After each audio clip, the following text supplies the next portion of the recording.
Hola, mi nombre es Alonso Canales. Cuando hay una situación de peligro o desastre, requiere una acción inmediata. Existe una emergencia. Las emergencias surgen en múltiples ámbitos, pero cuando acontecen en el gobierno, es decir, en el Estado,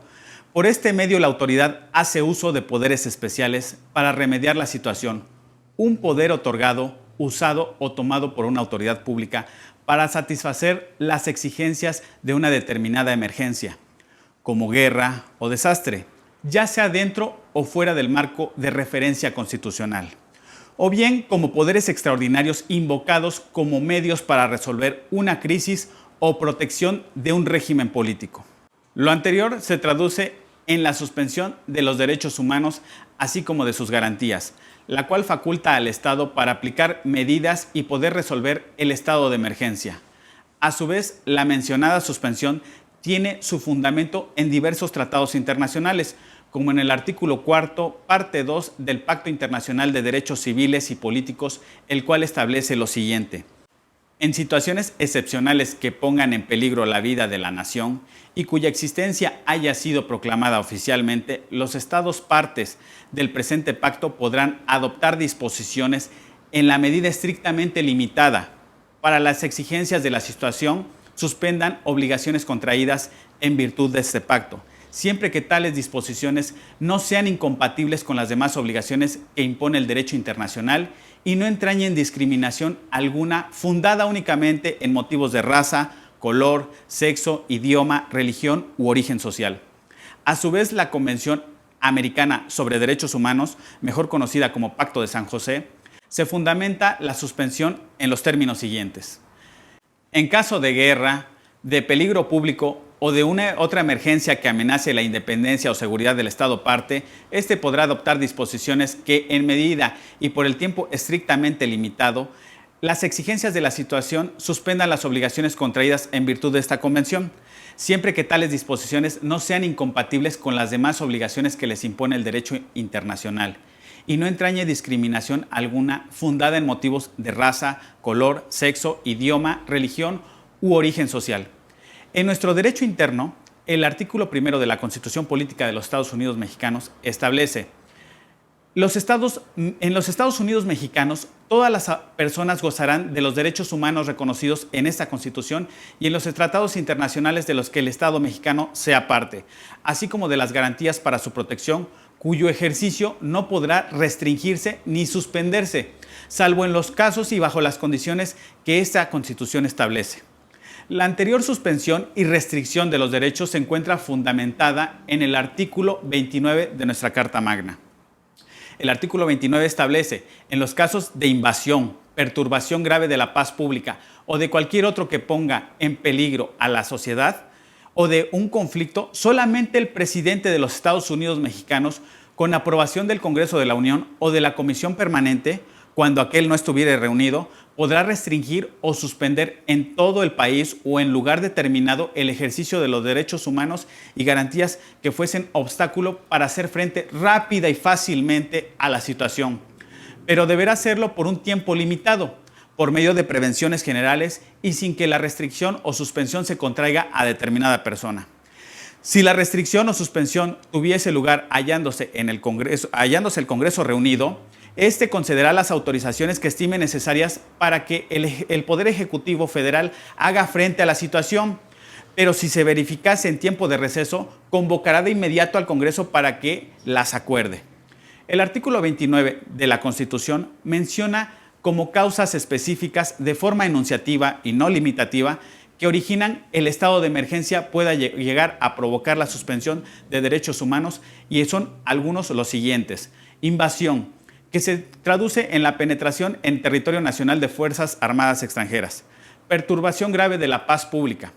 cualquier otro caso que ponga en peligro a la sociedad. Del procedimiento previsto en el artículo 29 constitucional, se pueden desprender dos efectos específicos: la suspensión de derechos humanos propiamente dicha y la previa autorización del Congreso de la Unión o de la Comisión Permanente a la solicitud que realice el titular del Poder Ejecutivo para ejercer las facultades extraordinarias. Las autoridades que intervienen en el procedimiento de suspensión lo son el presidente de los Estados Unidos Mexicanos, el Congreso de la Unión o en su caso la Comisión Permanente y la Suprema Corte de Justicia de la Nación. La solicitud deberá indicar los fundamentos y motivos que la originan, es decir, las normas jurídicas que facultan a la autoridad para proponerla, pero también las circunstancias que conllevan al Ejecutivo Federal y a su gabinete a realizar la misma, indicando las causas y motivos que deben enfrentarse. Ya hablemos de una invasión, una perturbación grave de la paz pública o cualquier otra que ponga en peligro o en grave conflicto a la sociedad. Los motivos por los que se considera necesaria la suspensión para hacer frente a las mismas. Lo anterior dará lugar al cumplimiento de los requisitos que establece el principio de legalidad y seguridad jurídica imbibitos en los diversos artículos 14 y 16 constitucionales. Y será el motor determinante esta solicitud que lleve al Congreso a autorizar o a rechazar la solicitud, guiando en gran medida el debate parlamentario para que necesariamente deba surgir esta suspensión. La suspensión de derechos humanos, así como de sus garantías, pueden ser, en algunas hipótesis, el único medio para atender situaciones de emergencia pública y preservar los valores superiores de la sociedad democrática, pero carecerá de toda legitimidad cuando se utiliza para atentar en contra del sistema democrático. Las disposiciones involucradas en el artículo 29 constitucional implican la base, el fundamento de todos los actos de autoridad del Poder Ejecutivo, Legislativo y del Judicial tendentes a prevenir o remediar los problemas y calamidades propios de un estado de emergencia, así como la pauta restrictiva de posibles extralimitaciones del poder público dentro de la misma situación de anormalidad. La suspensión de los derechos humanos puede justificarse por la necesidad que los órganos gubernativos tengan libertad de acción para proceder con la rapidez y energía a mantener el orden público mediante la eliminación radical de las situaciones y circunstancias, de hecho, que agreden los intereses sociales. Conforme con lo anterior, es claro que el acuerdo realizado por el Consejo de Salubridad General, en los términos del artículo 73, fracción 16ª, bases primera y tercera de la Constitución, en el que se declaró como emergencia sanitaria por causa de fuerza mayor la epidemia de enfermedad generada por el virus COVID-19, publicado en el Diario Oficial de la Federación el día 30 de marzo de 2020, así como el acuerdo realizado por la Secretaría de Salud, en el que se establecen acciones extraordinarias para atender la emergencia sanitaria generada por el virus COVID-19, fueron publicados en el Diario Oficial de la Federación el día 31 de marzo de 2020. La competencia constitucional que se otorga tanto al Consejo de Salubridad General como a la Secretaría de Salud se encuentra exclusivamente limitada. Por lo tanto, esta última carece de facultades para realizar pronunciamientos que sean obligatorios para los particulares, como restringir el derecho humano al trabajo y al libre tránsito. Tal pareciera que la Secretaría de Salud se encuentra ejerciendo facultades consistentes en la restricción de derechos humanos como el del trabajo o como el de la libertad de tránsito. Dichas facultades se encuentran reservadas exclusivamente para el presidente de los Estados Unidos mexicanos en los términos del artículo 29 de la Constitución, el cual deberá solicitar la aprobación de la suspensión de los derechos humanos, así como de las garantías, al Congreso de la Unión y, en su caso, a la Comisión Permanente, para poder dictar las medidas preventivas en caso de perturbación grave de la paz pública o de cualquier otra que ponga en peligro a la sociedad. Al ser la facultad extraordinaria del Poder Ejecutivo, requiere previa autorización del Congreso de la Unión o de la Comisión Permanente para poder restringir, ya sea en todo el país o en un territorio específico, el ejercicio de los derechos humanos, así como de las garantías, limitándose únicamente a los derechos que puedan dificultar hacer frente y resolver la situación. Lo anterior implica el fundamento de los actos de autoridad tendentes a prevenir o remediar problemas y calamidades propias de un estado de emergencia, además de establecer la pauta restrictiva de posibles extralimitaciones del poder público dentro de la misma situación de emergencia o de anormalidad.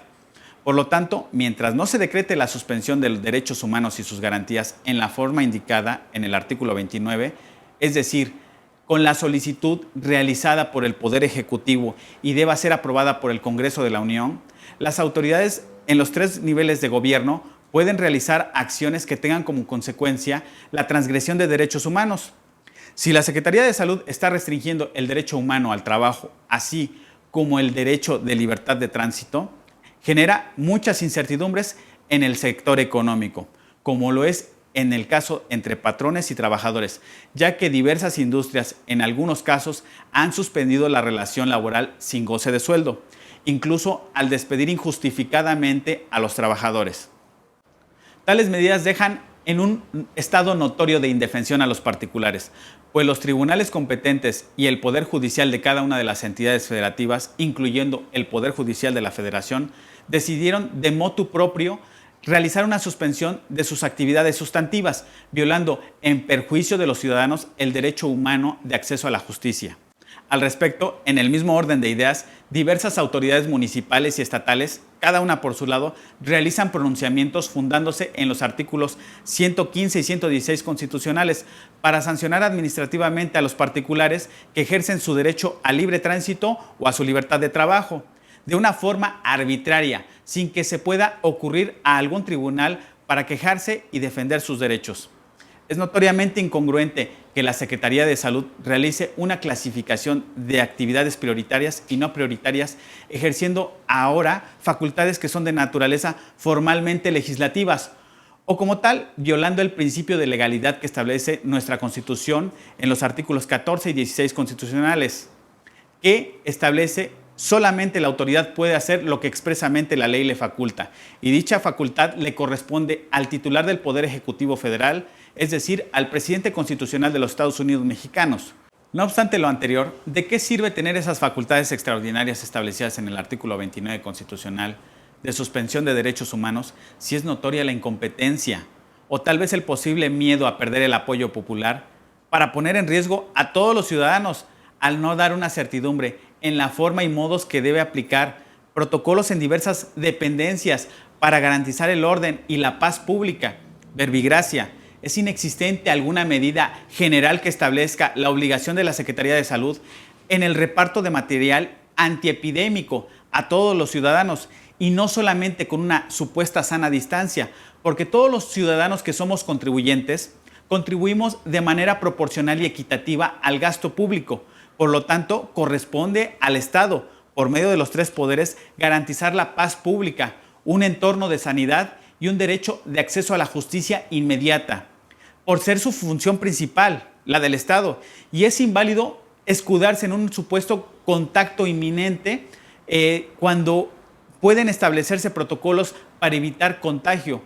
Pero lo que es inaceptable es que cada uno de los representantes de los tres poderes se ausenten como una medida de seguridad e higiene, porque entonces están dejando desprotegidos a todos los ciudadanos. Es responsabilidad de cada ciudadano defender por todos los medios posibles nuestros derechos fundamentales ante la incompetencia del Estado para garantizar la seguridad jurídica. Es una consecuencia natural cuando hoy percibimos que el Estado o no existe o está por dejar de existir temporalmente. Muchas gracias.